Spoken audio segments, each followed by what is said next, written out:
बिस्मिल्लाहिर्रहमानिर्रहीम। नाज़रीन अस्सलाम वालेकुम। आप देख रहे हैं न्यूज़ टाइम में आज की बड़ी खबरों में सबसे बड़ी खबर, ईरान का बड़ा हमला, वसी पैमाने पर तबाही, इसराइल की खामनाई को कत्ल की धमकी। ईरानी मिसाइलों ने वसी और जनूबी एशिया में तबाही मचा दी। इसराइल ने सारुका अस्पताल के अंदर अपना फौजी अड्डा कायम किया हुआ था, जिसको इंटेलिजेंस मालूमात की बुनियाद पर निशाना बनाया गया और मुतअद्दिद इमारतें तबाह हो गई। ईरान ने इसराइल पर अब तक का बड़ा मिसाइल हमला किया है, जिसके नतीजे में बड़े पैमाने पर तबाही हुई है। मिसाइलों में 50 से ज्यादा सियोनी जख्मी हो गए, जबकि इसराइली वजीर दिफा ने ईरानी सुप्रीम लीडर को कत्ल करने की धमकी दी है। और पाकिस्तान ने हमेशा अमन को जंग पर फोकियत दी। डीजीआईएसपीआर जनरल अहमद शरीफ ने कहा कि बनियान अल मरसूस में कामयाबी अमन की जीत है। पाकिस्तान ने हमेशा अमन को जंग पर फोकियत दी है। सैलानी आईटी प्रोग्राम में कराची के तलबा के साथ डीजीआईएसपीआर की खुसूसी नशिस्त हुई। तलबा की जानिब से डीजीआईएसपीआर का पुरजोश इस्तकबाल किया गया और ईरानी सुप्रीम लीडर का फिर कौम से को बड़ा पैगाम। उन्होंने कहा, ईरान हक और सच पर खड़ा है, अल्लाह बड़ी फतह से नवाजेगा। ईरान के सुप्रीम लीडर आयतुल्लाह खामनाई ने कहा, अल्लाह बहुत रहीम है और वो ईरान को बड़ी फतह से नवाजेगा, क्योंकि हम हक और सच पर खड़े हैं। समाजी राब्ते की साइट एक्स पर अपने एक बयान में उन्होंने कौम को मुखातिब करते हुए कहा कि मेरी कौम के लोगों, अगर आप थोड़ा सा भी मायूसी का शिकार हुए तो दुश्मन आपको मजीद डराएगा और आपको नहीं छोड़ेगा। और ईरानी हमलों का जो खौफ है वो बढ़ता चला जा रहा है। इसराइली जो है घर बार छोड़कर भागना शुरू हो गए हैं। ईरानी हमलों का खौफ, 5000 इसराइली घर छोड़ गए। हुकूमत की भी तस्दीक।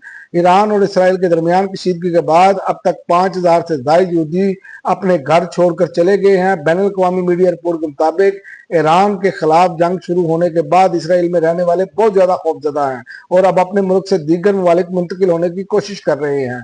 और चीन की ईरान और इसराइल जंग में अमरीकी मुदाखलत की मुखालफत। चीन ने ईरान इसराइल जंग में अमरीकी मुदाखलत की मुखालफत करते हुए कहा कि वो आलमी ताल्लुकात में ताकत के इस्तेमाल या धमकी की मुखालफत करता है। चीनी वजारत खारजा के तर्जमान ने कहा कि बैनुल अक़वामी बरादरी, खुसूसन बासर बड़े ममालिक को इसराइल ईरान तनाज़े के खात्मे में किरदार अदा करना चाहिए। और पाकिस्तान में सुप्रीम कोर्ट 3 जजेस का इस्लामाबाद हाई कोर्ट में तबादला, आईनी व कानूनी करार। सुप्रीम कोर्ट के आईनी बेंच ने जजेस ट्रांसफर केस का महफूज फैसला सुनाया। अदालत ने रिमार्क्स दिए कि जजेस का तबादला गैर आईनी नहीं। जस्टिस मोहम्मद अली मजहर ने जजेस लियाटी तबादलों से मुतल्लिक केस का मुख्तसर फैसला सुनाते हुए इस्लामाबाद हाई कोर्ट के 5 की जानिब से दायर करदा दरखास्तें मुस्तरद कर दी और अदालत ने 2-3 की अक्सरियत से केस का फैसला सुना दिया। और पाकिस्तान ने आलमी बरादरी को खबरदार किया। उन्होंने कहा कि आलमी बरादरी कौम मुत्तहिदा ईरान पर इसराइली जारियत को फौरी रोके। वजारत खारजा ने कहा कि पाकिस्तान इसराइल की जानिब से इस्लामी जमहूरिया ईरान के खिलाफ बिला जवाज और गैर कानूनी जारियत की शदीद मजम्मत करता है। और दूसरा, नहीं चाहते तनाज़ा फैले, ईरान की अमरीका को बराह रास्त फौजी मुदाखलत पर वार्निंग। ईरानी नायब वज़ीर खारजा ने अमरीका को बराह रास्त फौजी मुदाखलत पर वार्निंग देते हुए कहा कि ईरान नहीं चाहता कि तनाज़ा फैले, तमाम जरूरी ऑप्शन मेज पर हैं, जरूरत पड़ने पर सब्ज़ करने के लिए तैयार हैं। और पाकिस्तान को ईरान के साथ खुलकर खड़े होना चाहिए, मौलाना फजलुर रहमान ने मुतालबा कर दिया। जेजेओआई के सरबराह मौलाना फजलुर रहमान ने कहा, हम ईरान के साथ हैं और पाकिस्तान को ईरान के साथ खुलकर खड़े होना चाहिए।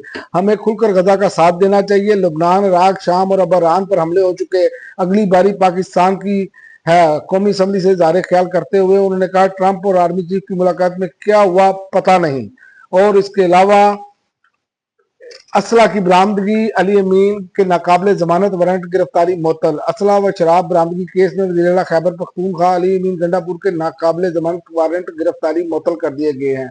मखसूस रिश्तों का केस, आप देर से आए मगर दुरुस्त नहीं आए, अदालत का वकील से मुकालमा। सुप्रीम कोर्ट में मखसूस रिश्तों के फैसले के खिलाफ नजरसानी दरखास्त पर समाअत के दौरान जस्टिस जमाल बंदोखेल ने सलमान अकरम राजा से मुकालमा करते हुए कहा कि आप देर से आए मगर दुरुस्त नहीं आए। आपने कहा सीटें सुन्नी इत्तेहाद को दें।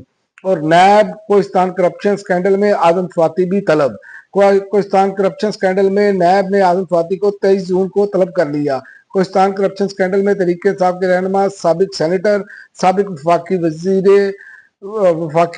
वजीर स्वाति आजम स्वाति को कौमी एहतसाब ब्यूरो ने नोटिस जारी कर दिया। और मखसूस रिश्ते केस, सियासी मसाइल खुद हल करे, जजेस ने सलाह नहीं करनी सुप्रीम कोर्ट। सुप्रीम कोर्ट ने کہ جسٹس جمال بندرخوال نے مخصوص رشتوں سے متعلق کیس کی سماعت کے دوران ریمارک دیے کہ سیاسی مسائل خود حل کریں، ججز نے اصلاحات نہیں کرنی۔ اور خیبر پختونخوا کے بلدیاتی سرکاری ملازمین کا صوبائی اسمبلی کے باہر دھرنے کا اعلان۔ خیبر پختونخوا کے بلدیاتی سرکاری اداروں کے ملازمین نے صوبائی بجٹ کو مسترد کرتے ہوئے 23 جون کو خیبر پختونخوا اسمبلی کے سامنے دھرنے کا اعلان کر دیا۔ اب تک کے لیے ناظرین اتنا ہی، اگلے بلیٹن تک اجازت دیں، اللہ حافظ۔